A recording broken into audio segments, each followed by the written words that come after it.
Heart of Scales by Lord Plagueis 777. Chapter 6. The Race. The day started with the alluring scent of freshly baked apple pie that seemed to weave its way into Spike's nostrils and pull him out of sleep like a hook and line. When he opened his eyes, he realized that the barn was still very dim and the sun hadn't risen yet. This was peculiar, because he felt as if it should have already been midday, given how refreshed and well-rested he felt. After going to sleep at that time of night the previous day, he wouldn't have had more than a few hours of sleep before he woke. Usually he would have had a hard time getting his eyes open this morning. He didn't know what it was, but he was wide awake and unable to keep his eyes shut to return to sleep. Was it the hay mattress? Perhaps the fresh country air, or the silence of the farm at night that did wonders for his sleep. Maybe it wasn't how he slept at all, but the smell of pie that was irresistible at this point. Spike lifted his head and turned towards the source of the aroma. A fresh-baked, still steaming slice sat on a clean white desk of porcelain. Right across it was Applejack. "Morning to ya," she said. "It isn't too early, is it?" "No, not at all," Spike replied, transfixed by the pie. The apples he had for dinner last night seemed to be ages ago. "What are you waiting for? Best while it's hot. Help yourself." Spike put his hoof near the pie, trying to get a feel of how hot it was. The heat from the crust warmed his hoof. He swallowed a whole mouthful of salvia as he watched the filling leak out of the sides like honey. He took a sizable bite off the top, feeling the crust break off with a crisp and the soft apple pieces massaging his tongue. "Oh, my goodness!" Spike panted. The pie was piping hot inside his mouth, yet it was impossible to stop chewing. Whiffs of steam escaped his lips. "I wouldn't be surprised if that was the best darn piece of pie you've ever eaten," Applejack said, proud of her work. It was, but it doesn't mean that this was the first time he's ever had it. Applejack's baking was on a whole other level. It was enough to give the cakes at Sugar Cube Corner a run for their money. But there was another element to her baking that separated it from the rest. Certainly not something you'd taste anywhere else, because it was special to Applejack. "You didn't have to go through all the trouble," Spike said modestly, slightly lowering the plate from his mouth. "How early did you get up to make this?" "Earlier than you, and there was nothing to it." Applejack crossed her forearms. "I could have just had some more apples, you know. No need to do so much for me." "If it's apples you want, we'll get to that later. Finish it up and let's get to work. Don't worry about the plate. Leave it in the barn. See me outside when you're ready," Applejack said, pushing the plate closer to Spike's mouth. "Stop worrying and enjoy the pie." Applejack gave a smile before exiting the barn, leaving Spike free to finish his breakfast. Spike continued to eat alone, finding it much easier to do so without Applejack watching him. When he was down to his last bite, he began to wonder if feeling that way was a good thing. Was he being too considerate? It would have been nice had he just thanked her for the pie and eaten it gratefully. She just might have wanted to stick around to watch him finish it. Maybe it was time to spend less time apologizing and spend more time saying thank you. What happened, happened, and now that it was done and over, couldn't have happened any other way. All that was left was to prove himself in apple bucking. Spike ate the last piece of pie, set the plate down gently on his pile of hay, and left the barn to join Applejack. Spike should have never been so full of himself as to believe that apple bucking was simple work. He had expected it to be physically demanding at most. However, the subject was far more complicated than he could have imagined. They went all around the orchard as Applejack went up to select example trees and taught Spike where and how hard to buck. By the time their lesson was over, she had covered the entire middle section of the trunk with different-colored chalk, looking something like an apple-shaped dartboard. Apple family trademark. Apple trees were very sensitive to bucking after many generations of breeding. These kinds of trees had a much intimate relationship with ponies than average ones. It was as if they could understand who was trying to bug them, and their intent when their hoof came into contact with their bark. Spike didn't want to imagine trying to earn a tree's respect, trying to bug them. These weren't wild trees, they were tamed, domesticated. Given your size, I reckon the medium difficulty trees would be the best for you to bug, Applejack said when they passed the barn, having decided where to take Spike next. Can't I start with some of the trees over there? Spike pointed the group of apple trees beside the vegetable patch. Applejack brought Spike over to the mentioned trees, plunged her hoof into the leaves and branches and pulled out a very petite bright red apple. These trees were just about Applejack's height. These trees are for the little foals and fillies when they come to visit for school field trips. Applejack gave Spike a sarcastic smile and slipped the small fruit in his mouth. You can tap them with a hoof and they'll drop right down. Spike chewed down the apple, impressed with the quality of taste. They were almost seedless, being so small. Spike was staring at the miniature trees in fascination before Applejack pulled him away. It was noon when they were doing tap placement under the tree, preparing for Spike's first bug. As Spike had predicted, even tap placement was no walk in the park. You won't catch half of the apples if you put the taps there. Applejack threw a few taps out from under the tree and dragged a few around, completely changing their positions. Wouldn't it make much more sense to add some more taps? Spike asked. Then how are you going to bark with all them taps in the way? No can do. If you don't think it'll drop into the tap, then you better hope the wind blows. Go ahead, try it. Applejack backed off to let Spike get in front of the tree. Spike gave it a shot, visualizing Applejack's bug in his mind, trying to imitate it exactly the way he's seen it many times in the past. He got in front of the tree, facing away, looking for the spot best to aim his hoofs. Without a moment to spare, he bucked. He got the tree, but only one of his hoofs connected. The other scraped the side of the trunk and ultimately missed. The apples swayed tauntingly above him. This tree mustn't have any respect for him after a pitiful attempt like just now. Was it able to sense his doubt? What happened with bucking all my apples? Applejack chuckled. Have another go, and do try to get both hoofs on the trunk this time. He wasn't as used to his pony body as he thought. Bucking was far from being natural to him. Applejack's teasing only made him want to kick the tree harder. Spike got back in front of the tree and prepared for another shot, making sure to remember exactly where the trunk was positioned behind him. He stared at the tree for a moment before realizing that bucking just wasn't going to work. He turned around and stood facing the tree. Applejack kept her legs crossed, watching expectantly. Could she be hoping for another laugh as Spike failed to drop the apples? He just needed to kick this tree hard enough. How was he going to do this in a way he felt comfortable doing? Spike instinctively pushed off the ground with his forearms and stood on his two hind legs. He then twisted sideways, delivering a powerful turning back kick, hitting the trunk square in the middle. It made a solid thump sound, one that he knew was bound to bring a few apples falling down. He finished facing away from the tree, looking upwards to see most of the apples drop from their branches. He smiled, satisfied with his first apple bug, although he ended up doing a kick to pull it off. Leaves followed the apples down, showering Spike like confetti, commending his success. Well, well, I think I got it down, Spike gloated. I haven't seen it done like that before. Applejack raised a brow. Can't you just bug the regular way? It might be faster for me if I stick to kicking. Fine, if it suits you. Applejack reached into the tub of apples and picked out two.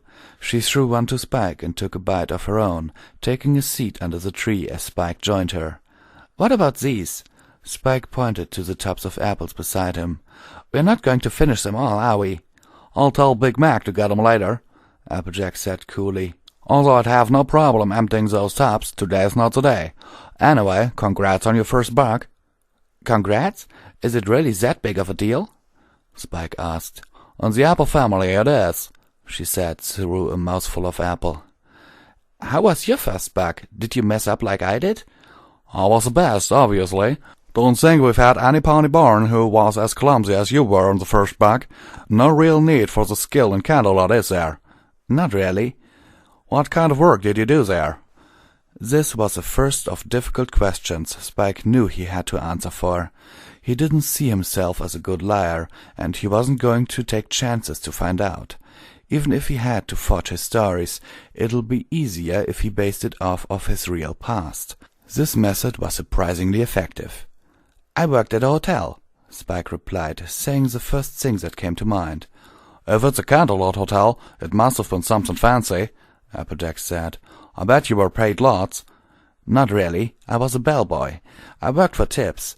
Spike stared at his untouched apple. But all the ponies are rich. They've got much to spare, and you must have gotten a lot. You think that, but it depends on your point of view. What's that supposed to mean? Applejack gave Spike a funny look. Some days it feels like you've gotten everything. Some days it's like you got nothing at all. You're still not giving me a clear answer. It's as clear as I can give, I'm afraid. Spike sighed. Did you enjoy working? Yeah, it's where I was my best. Spike smiled. Time flew, that's the truth. Exactly what kind of work did you expect to find in a small town like this? Most businesses are family-owned, not exactly a place to go job hunt. Can't imagine why you left Candlelight for Ponyville. Most ponies would have gone with a farmer. I don't really care where I work or how much I get anymore. I just needed a change in scenery. I'm pretty satisfied now. Applejack smiled and got back up, leaving the shade of the tree. It wasn't until Spike finally began to eat his apple and finish it when she spoke. Are you planning on leaving Ponyville one day? She asked as she turned to him. What makes you think that? You're a traveling work pony. I have a feeling you're the type who has a hard time staying put in one place. To tell the truth, I haven't been traveling too long, Spike admitted. Is that so? Then how long? I started right after I left Candlelight. Spike chuckled nervously. Are you going to be around? I don't have any thoughts on leaving, not yet at least. All right then. Applejack turned and began walking back towards the main dirt path that ran through the orchard. That's about enough apple backing for today. I've got somewhere I need to be. Want to come along? Sure, but where are we going? Spike asked after running out from under the tree and catching up. To Whitetail Woods, the forest on the other side of town, Applejack said as they neared the gates to the farm. Rainbow Dash challenged me to a race. She's been bugging me about it for a while now, but work is work, and it's got to be done. You could have done it afterwards.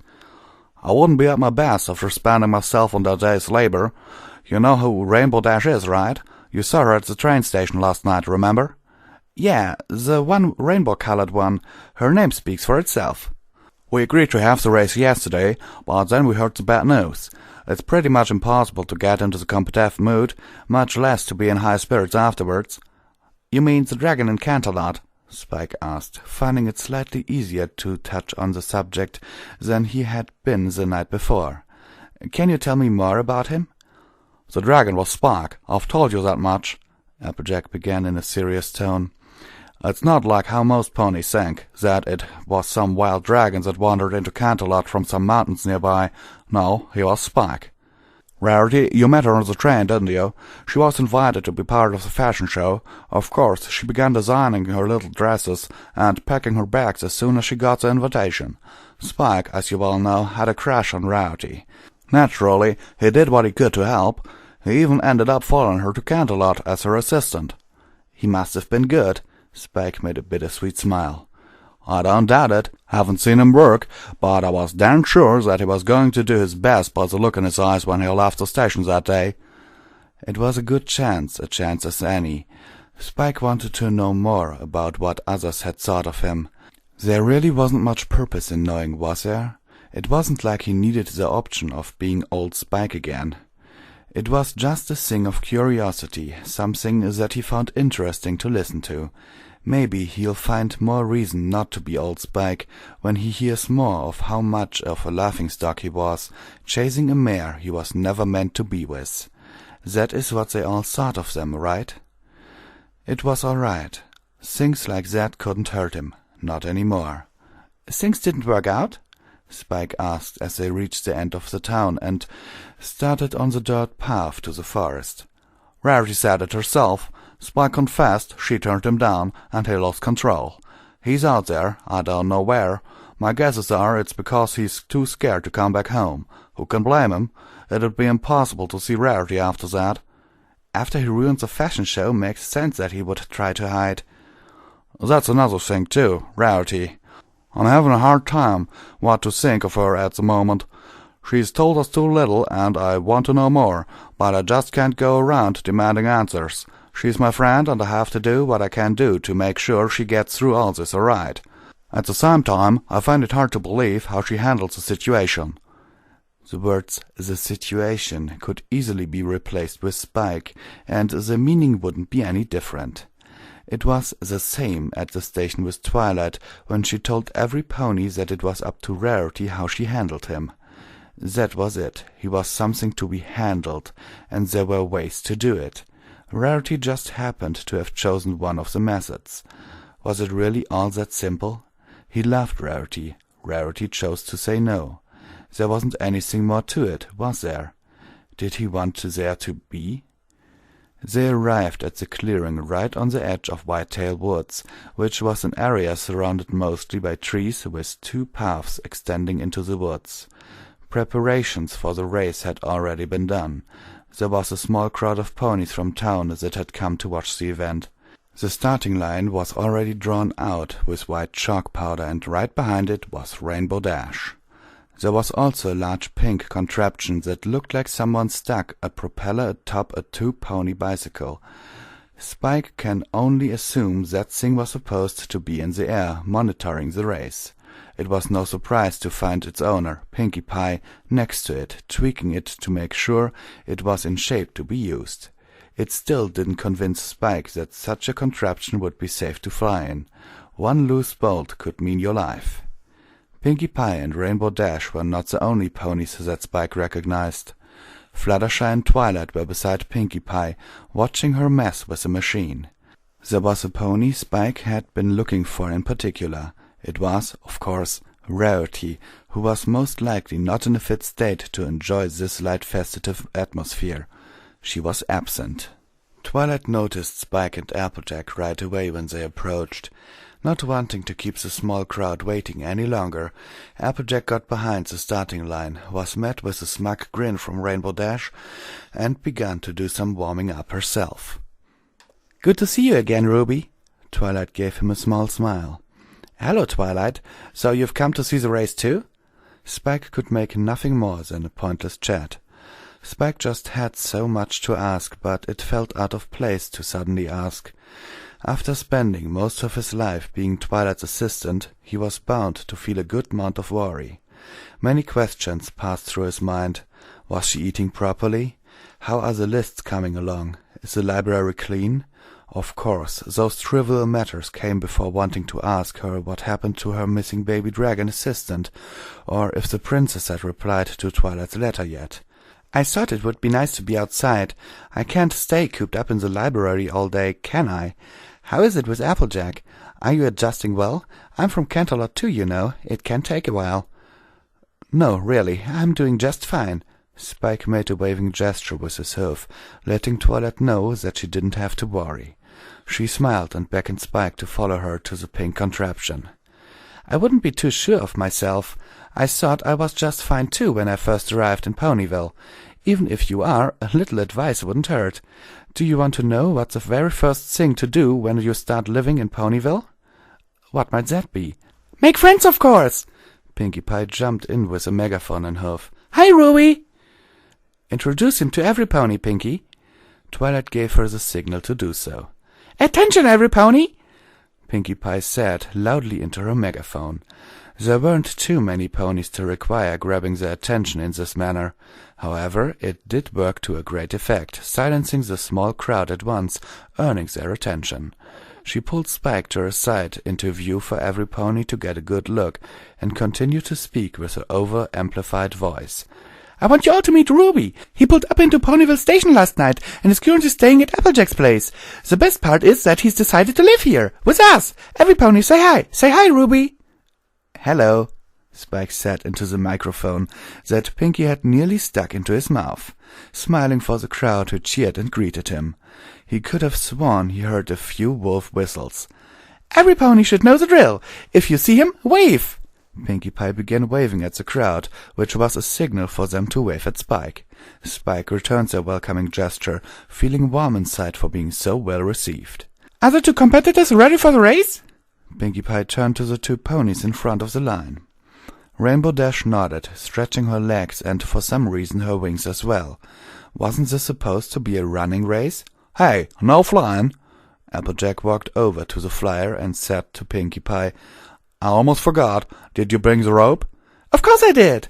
Pinkie Pie rummaged through the rear basket of the flyer, which Spike just learned was stuffed with cupcakes for some reason. She pulled out a rope from under the load and passed it on to Applejack, who returned to the starting line and began to tie down the wings of a struggling Rainbow Dash. She tried to convince Applejack that she wasn't going to fly, but Applejack wasn't going to have any of it. "We're good to go." Applejack gave the knot a good pull before returning to her spot. "All right, come on, Twilight, get in the back." Pinkie Pie jumped onto the front seat of the flyer. "Hey, Ruby, how would you like to try co-announcing in my place?" Twilight whispered to Spike apprehensively. "I'm on it." Spike nodded and went over to the flyer after catching a glimpse of Twilight's smile of relief. It wasn't something he could choose not to do. Twilight asks, Spike does. That's just the way things are. Spike had no intention or desire to let it be otherwise. "Can I ride instead?" Spike asked Pinkie Pie. "Of course," she replied. She didn't seem to care who took the back seat. Twilight gave him a look of gratitude and went off to join the spectators. Spike got into the back seat of the flyer and noticed a small metallic box on the back of the seat in front of him. It turned out to be a tube microphone, most likely to be used for announcing. Spike was familiar with it after having used a similar one last time when he was with Pinkie Pie and the balloon, co-announcing for an event very similar to what was going on now. Whatever did happen to that balloon, and why in the world was it not being used here now? He placed his forearms on the handles and placed his hooves on the pedals. He wondered if this was really something he was better off not trying. At least the microphone seemed to be securely tethered to the machine. "All bucked in?" Pinkie asked, getting ready to take off. "Buckled?" Spike asked, looking around for any safety belts or parachutes for that matter. "Start the countdown, Fluttershy!" Pinkie Pie called, using the megaphone. 3. Fluttershy muttered, raising the starting gun with trembling hooves. Whether it was the tension of the countdown, or every pony straining just to hear it, the scene fell silent. Applejack and Rainbow Dash were most likely switching their initial gears to the fifths, staring down the tracks as if they were about to shoot laser beams through their dilating pupils. The atmosphere intensified with the number of Fluttershy's barely audible countdown. 2. Fluttershy continued. Pinkie Pie was just itching to get started. The machine vibrated with her excitement shaking. The machine's propeller slowly began to turn as Pinkie eagerly and unwittingly released pressure on the pedals in small sudden bursts.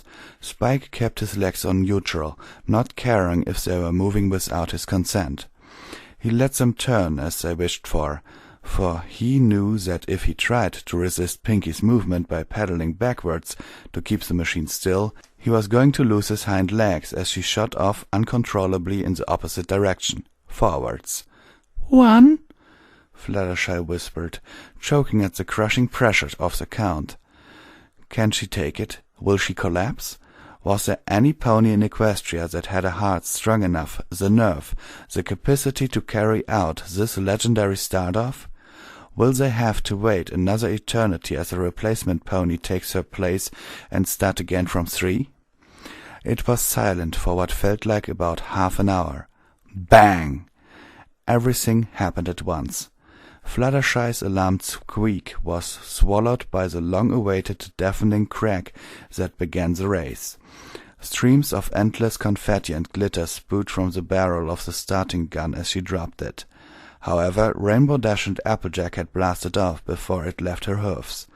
Their explosive start cracked the very ground where their hoofs used to be a nanosecond earlier, tearing the air a new one. Spike hadn't noticed that they were already up in the air as he watched Pinkie Pie pedaling live into the whirring machine. The propeller spun above them, making a mess of Spike's mane with its gusts, having no effect on Pinkie's poof-puff of a hairstyle whatsoever, at the same time conducting the random and uninterpretable announcing that could only be hers. The ponies back at the starting line were doomed to sit out the rest of the race, without knowing what was even going down on the track. Spike could not hear a single word, as if he was shell-shocked. An eerie high-pitched hum was gradually replaced with the sound of wind, and Pinkie's demand that Spike grab a cupcake from the bag and place it on her tongue. Spike fumbled through the cupcakes in the bag, pulling out whatever stuck to his hoof, and placed it upside down on the surface of Pinkie's pink-tasting strip extending from her mouth and flapping around the side of her head so that Spike was clearly able to see it in front of him. She retracted it right into her mouth as the immediate surge of sugar powered the machine ever so faster. The machine? Was it the flyer? Or Pinkie herself? Whichever it was keeping them up with the two light particles that were Rainbow Dash and Applejack. Spike didn't have much chance to contribute.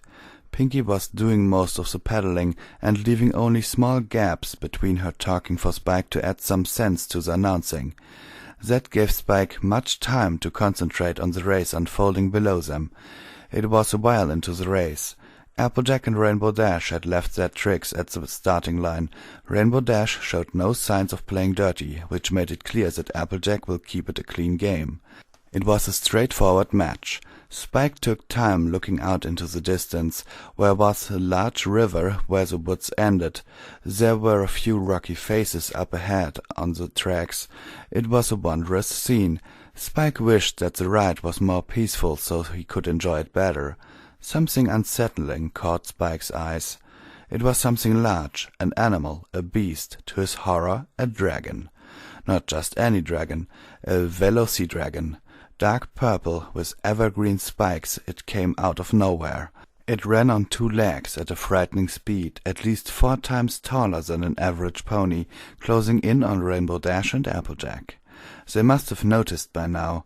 With the sudden appearance of this beast, they ran even faster, pushing their limits to get away. However, this dragon was a wraith. Accelerating did not seem to put any distance between it and the two ponies. Spike couldn't just sit and watch while this dragon snapped at his friends from behind. A slow-burning anger began to simmer in Spike. A dragon, why was it here, trying to hurt his friends? If nothing was done soon, they were going to be killed. "Pinkie, get me close to the rock face," Spike ordered. Pinkie understood the situation and dived down at a great speed, stopping close to the rock face. They were right next to it. The propeller edged dangerously close.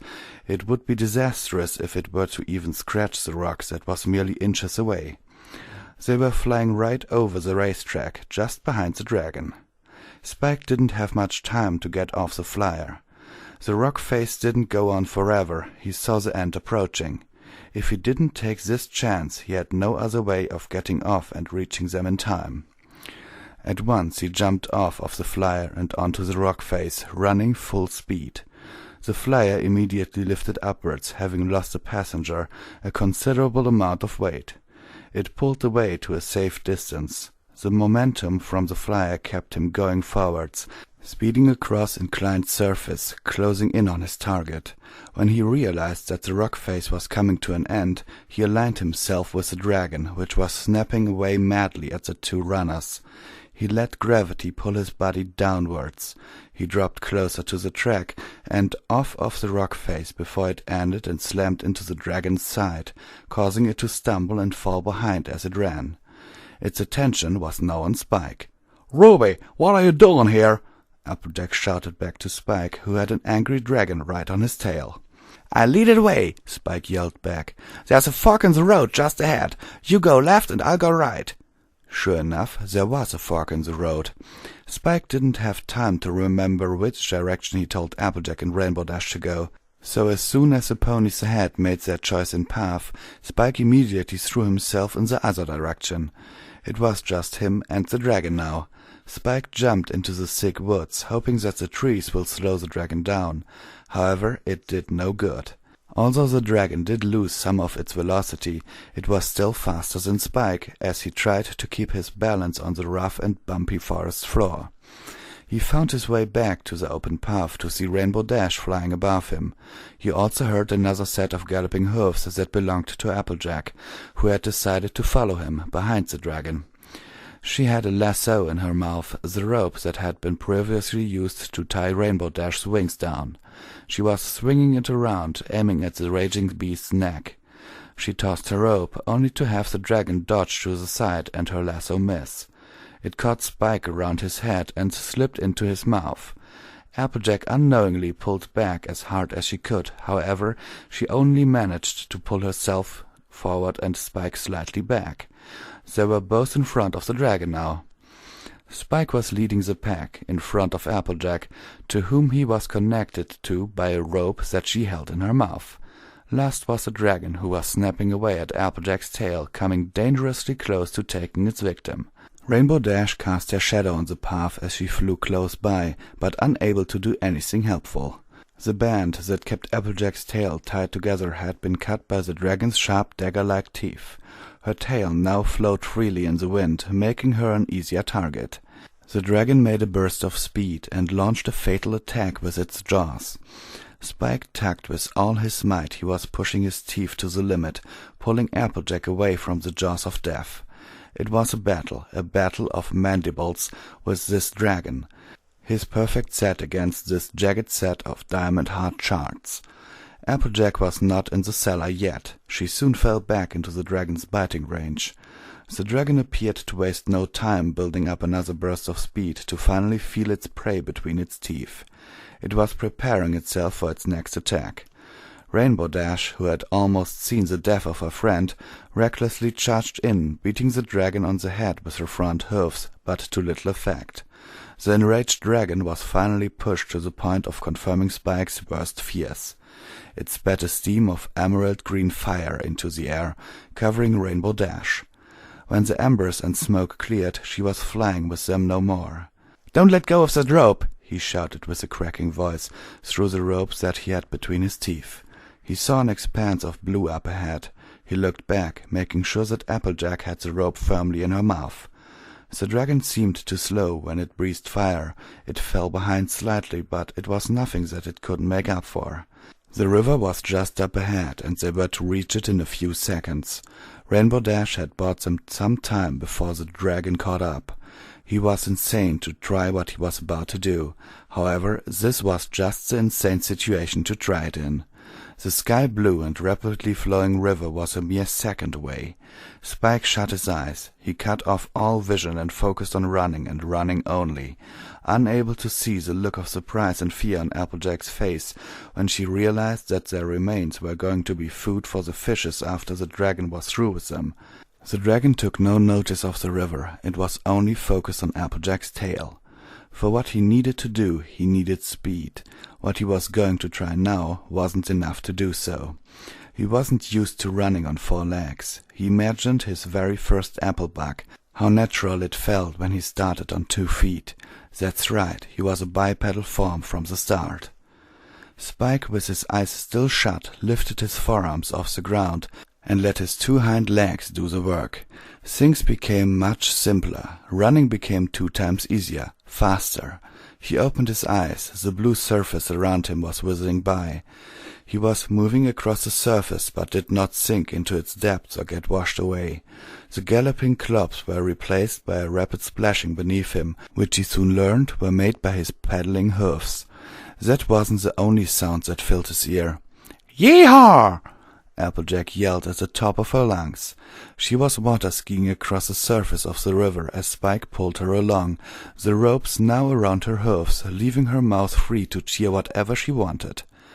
Spike laughed more and harder than he had ever done this past month, or years, or even in his entire life. He was running on water. Whatever the hay happened to the dragon, Spike didn't know for sure. It might have totally wiped out into the river and was washed away by its overwhelming current. Who cared? They were out of danger. Spike and Applejack cheered once more when they were joined by a singed Rainbow Dash flying low beside them, grinning arrogantly at the two. He stretched his arms out to the side and felt the wind on his body. Was this how Rainbow Dash felt when she pulled off the sonic rainbow? If Spike had to guess, yes. He was a champion of running for just this moment. There was nothing but Applejack behind him and everything ahead.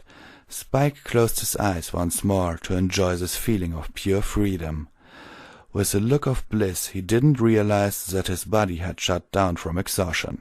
A cool sensation washed over his body as he fell under the water's surface. He was swept by the current for a moment before feeling some pony's arm around his chest, pulling him upwards. Spike came to, able to see nothing but darkness. That was because something was covering his face, Applejack's head. Spike breathed in the apple scent fragrance that filtered into his lungs and cleared his head. It was the same as her hair. He coughed a few times, clearing his throat of water. Spike was blinded as the hat was lifted off his face. The sky was drenched in the color of the sunset.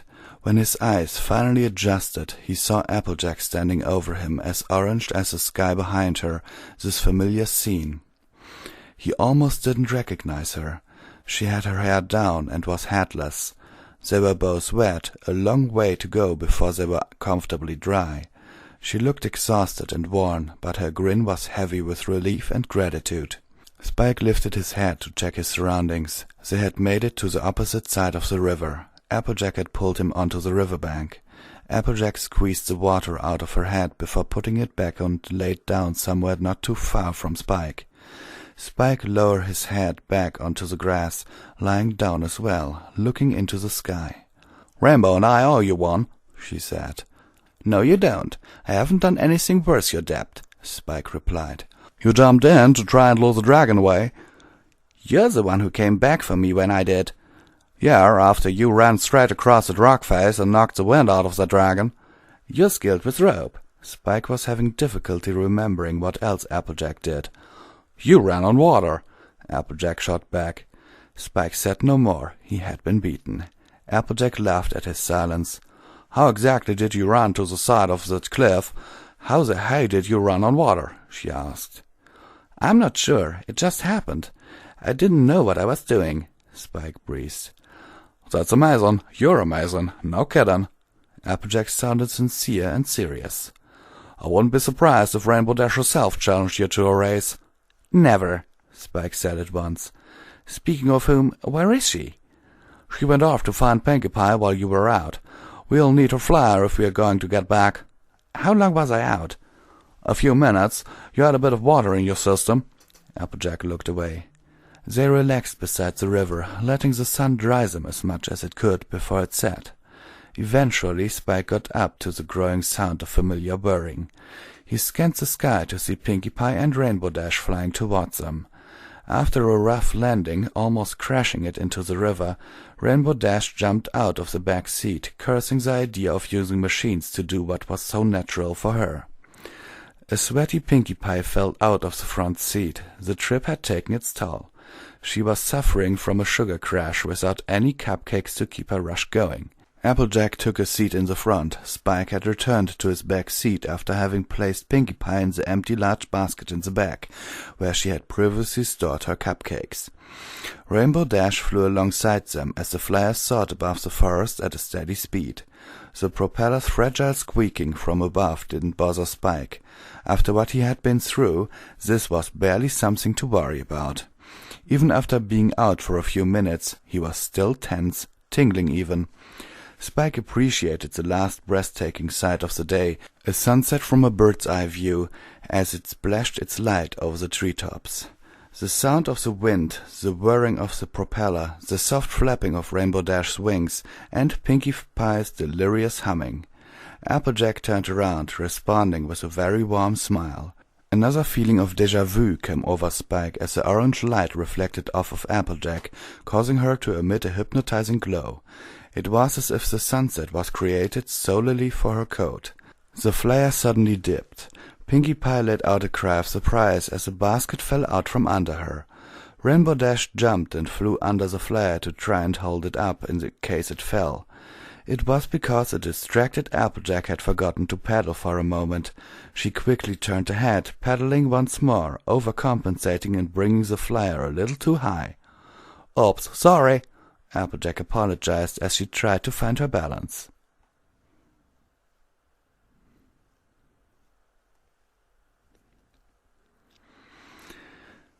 Sorry, every pony. Commentary time for me. I must tell you this straight away. This story, no, I don't like it. No, sorry. I don't like it one bit. There are some moments where I say, okay, that's a little funny, or okay, that's, well, no. But the characters, I don't really like how they act most of the time. But what really is a bummer for me, what makes this story not really enjoyable to do, is that also apparently does not know what a comma is, and that some sentences go on over 5 lines without a comma. And that there are some things sometimes when I have to ask myself, does that guy not know that there is a difference between to and do? Because there are things when, I don't know what exactly it was just now in this chapter, but there were several parts where it said to instead of do. Here. One moment. Spike, with his eyes still shut, lifted his forearms off the ground and led his 2 hind legs to the work.